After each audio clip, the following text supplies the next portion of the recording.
নমস্কার বন্ধুরা, কেমন আছেন সবাই? স্বাদে আলাদা চ্যানেলে সকলকে স্বাগত জানাই। গরম গরম লুচি আর লুচির সাথে খাওয়ার জন্য ঘুগনির রেসিপি নিয়ে আজ আমি হাজির হয়ে গেছি। তো ঘুগনি বানানোর জন্য এখানে আমি 250 গ্রাম মতন মটর নিয়ে নিয়েছি। আর মটরটা খুব ভালো করে আমি ধুয়ে 6-7 ঘন্টা ভিজিয়ে রেখেছিলাম। এবার সেই ভিজে নেওয়া মটরটাকে প্রেসার কুকারে দিয়ে দিয়েছি।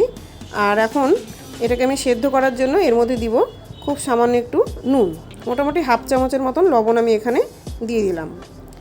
আর এখানে আমি দিচ্ছি একদম 1/4 চামচ বলতে পারেন খাবার সোডা, বা তার থেকেও একটু কম হয়তো।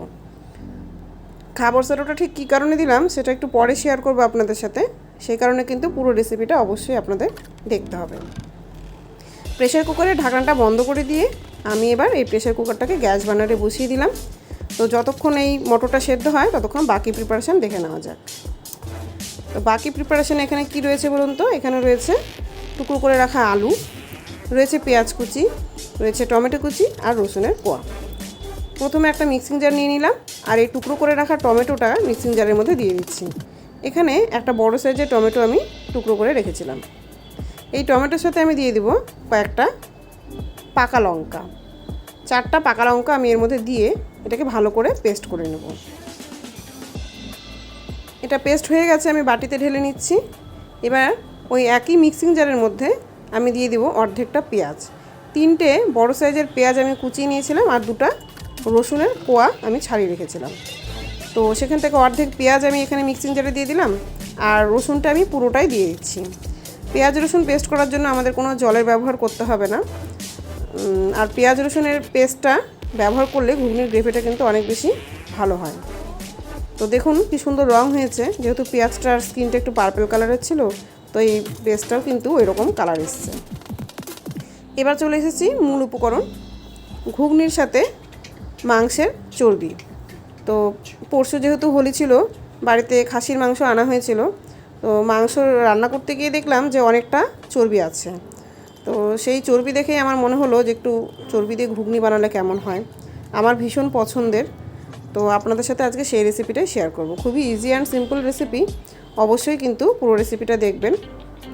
দেখুন এখানে আমি চর্বিগুলোকে ছোট ছোট টুকরো করে কেটে নিয়েছি। আর চর্বিগুলো আমি একটু নুন আর হলুদ মাখিয়ে ফ্রিজে রেখে দিয়েছিলাম। নুন হলুদ মাখিয়ে রাখলে এটা অনেক বেশি ফ্রেশ থাকে। আর যে টিফিন কৌটোতে রেখেছিলাম সেটার মুখটা কিন্তু আমি ভালো করে চাপা দিয়ে রেখেছিলাম, নইলে কিন্তু মুখটা যদি খোলা থাকে বা খোলা অবস্থায় রাখা হয় তাহলে কিন্তু ফ্রিজে একটা বাজে গন্ধ ছড়িয়ে যায়। যখনই মাছ বা মাংস কোনো কিছু ফ্রিজে স্টোর করতে যাবেন অবশ্যই ভালো করে টিফিন কৌটোর মুখটা বন্ধ করে দেবেন। দেখুন সমস্ত চর্বি কেটে নেওয়া হয়ে গেছে। আর এইগুলো সব করতে করতেই আমার প্রেসার কুকারের সিটিও পড়া শুরু হয়ে গেছে। তো এখানে আমি 2টো সিটি দিয়ে প্রেসার কুকারটাকে নামিয়ে নিব আর প্রেসার কুকারটাকে একটু ঠান্ডা করে নেব। তা আমি কিন্তু এই গরম ভাপটা বের করে দিয়েছিলাম। আর এখানে একটা কড়াই বসিয়ে দিয়েছি, এবার শুরু হবে ঘুগনি রান্না। দেখুন আমি সাদা তেলে রান্না করছি, আপনারা কিন্তু সর্ষে তেলেও করতে পারেন। মোটামুটি 3-4 চামচের মতন আমি সাদা তেল এখানে দিয়ে দিলাম। ফোড়নে দিচ্ছি তেজপাতা, শুকনো লঙ্কা আর গোটা জিরে। আপনারা গোটা গরম মশলাও কিন্তু এর মধ্যে ব্যবহার করতে পারতেন। সব কিছুকে একটু ভেজে নিচ্ছি, খুব বেশি ভাজার দরকার নেই। এবার আমি এর মধ্যে দিয়ে দিব পেঁয়াজ কুচি। পেঁয়াজ কিছুটা পেস্ট করে রেখেছিলাম আর বাকি যে পেঁয়াজটা ছিল সেই পেঁয়াজটা কিন্তু আমি এখানে এখন তেলের সাথে হালকা ভাজা ভাজা করব, খুব বেশি ভাজবো না। অল্প একটু যখন কালার চেঞ্জ হবে, জাস্ট 2-3 মিনিট হয়তো ভাজা হবে, কালার দেখবেন একটু চেঞ্জ হয়ে আসবে, তখনই কিন্তু আমি এটাকে এর মধ্যে আলু ছেড়ে দিচ্ছি। তবে আপনারা আলুটা আগেও ভেজে রাখতে পারতেন, একটু নুন হলুদ দিয়ে আলুটা প্রথমে ভেজে তুলে রাখলেও হতো। আমি একেবারে এর সাথে পেঁয়াজের সাথে ভাজবো, তাই পেঁয়াজটাকে আমি সামান্য একটু ভেজে আলুটা দিয়ে দিলাম। দেখুন এবার দেখুন খাবার সোডা যেহেতু দিয়েছিলাম, তো দেখুন মটর থেকে মটরের যে স্কিনটা, যে খোসাটা, সেটা কি সুন্দর আলাদা হয়ে গেছে। এটা থাকলেও কোনো ক্ষতি হবে না। আর এখন এটাকে কীভাবে আলাদা করব? খুবই সহজ ব্যাপার। এর মধ্যে ঠান্ডা জল ঢেলে দেবো। খোসা যেহেতু হালকা, খোসা উপর থেকে ভেসে উঠবে, জলটা ফেলে দেবেন, ব্যাস একদম পরিষ্কার মটর আপনি পেয়ে যাবেন। দেখুন আলুটা 2-3 মিনিট একটু নাড়াচাড়া করে নিয়েছি। এখন আলুর মধ্যে দিয়ে দিচ্ছি খুব সামান্য একটু নুন আর সামান্য একটু হলুদ। নুনটা কিন্তু একটু বুঝে শুনে ব্যবহার করবেন, কারণ মটর সেদ্ধ করার সময় আমরা নুন দিয়েছি। তো নুনটাকে একবারে ব্যবহার না করে 2-3 বার যেভাবে ব্যবহার করছি অল্প অল্প পরিমাণে ব্যবহার করব। প্রথমে একটু সেদ্ধ করার সময় দিয়েছি, এখন একটু দিলাম আলু ভাজার সময়। আলুটা মোটামুটি ভাজা হয়ে গেছে। এবার আমি এর মধ্যে দিয়ে দিচ্ছি পেঁয়াজ আর রসুনের পেস্টটা।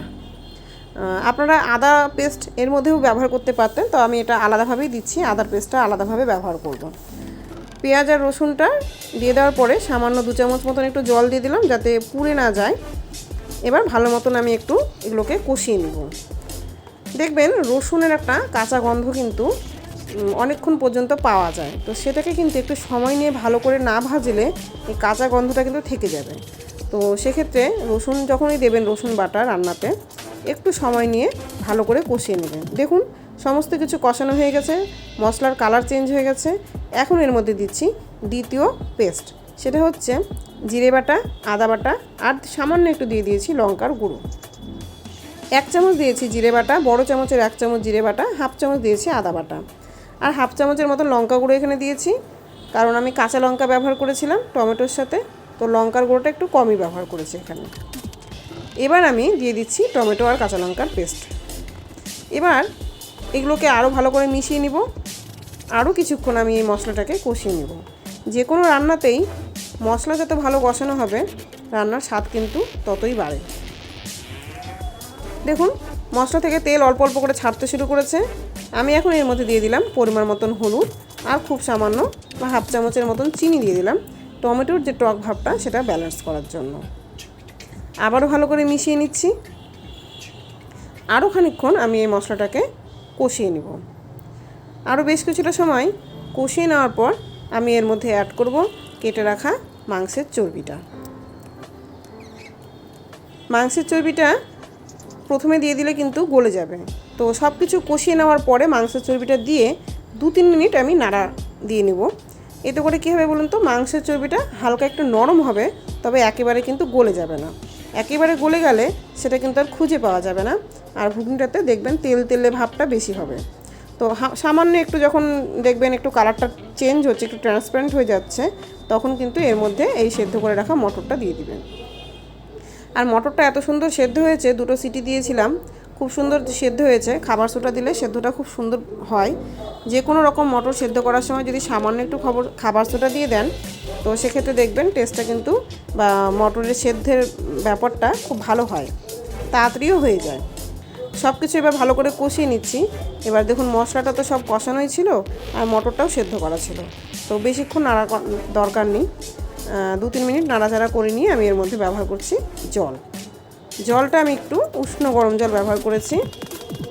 আপনারাও তাই করবেন, ঝোলের স্বাদ কিন্তু খুব ভালো থাকবে। দেখুন ফুটে উঠেছে ভালোভাবে। আমি এখন দিয়ে দিলাম 1 চামচের মতন গরম মশলার গুঁড়ো। এই পর্যায়ে লবণটা একটু টেস্ট করে নেবেন, যদি প্রয়োজন হয় আবার একটু দিয়ে দিতে পারেন। তো সব কিছু আবার ভালোভাবে মিশিয়ে নিচ্ছি। আরও 2-3 মিনিট একটু জাল করে নিচ্ছি। দেখুন চর্বিগুলো খুব সুন্দরভাবে গলে গেছে এবং উপরে কিন্তু দেখাও যাচ্ছে। এবার একটা বড় পাত্রে আমি এটাকে ঢেলে নিচ্ছি। ঘুগনিটা একটু ঠান্ডা হোক, এত গরম ঘুগনি তো খাওয়া যাবে না, তো ঘুগনিটা যতক্ষণ ঠান্ডা হয় ততক্ষণ আমি ঘুগনির সাথে খাবার জন্য লুচি বানিয়ে নেওয়ার একটা প্রস্তুতি কার্য কমপ্লিট করি। তো লুচি বানানোর জন্য আমি এখানে 2:1 অনুপাতে আটা আর ময়দাটাকে নুন আর চিনি দিয়ে আর সাদা তেল দিয়ে ময়াম দিয়ে ভালো করে ঠেসে ঠেসে মেখে নিয়েছিলাম। তো দেখুন লুচিটা কত সুন্দর ফুলকো ফুলকো হয়ে ফুলছে। আমার বাড়িতে লুচি হলে আটা মাখার কাজটা আমি করি, আর লুচি যেটা ভাজার ব্যাপারটা সেটা আমার শাশুড়ি মাই করে থাকে। তো আমার লুচিও রেডি হয়ে গেছে আর ঘুগনিও রেডি। গরম গরম ফুলকো লুচি আর মাংসের চর্বি দিয়ে ঘুগনির রেসিপি একেবারে টান। কেমন লাগলো রেসিপি অবশ্যই আমাকে কমেন্ট করে জানাবেন। বাড়িতে অবশ্যই ট্রাই করবেন।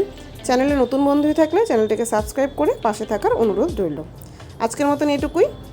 সকলে খুব ভালো থাকবেন, সুস্থ থাকবেন। আবার হাজির হব খুব তাড়াতাড়ি। ধন্যবাদ।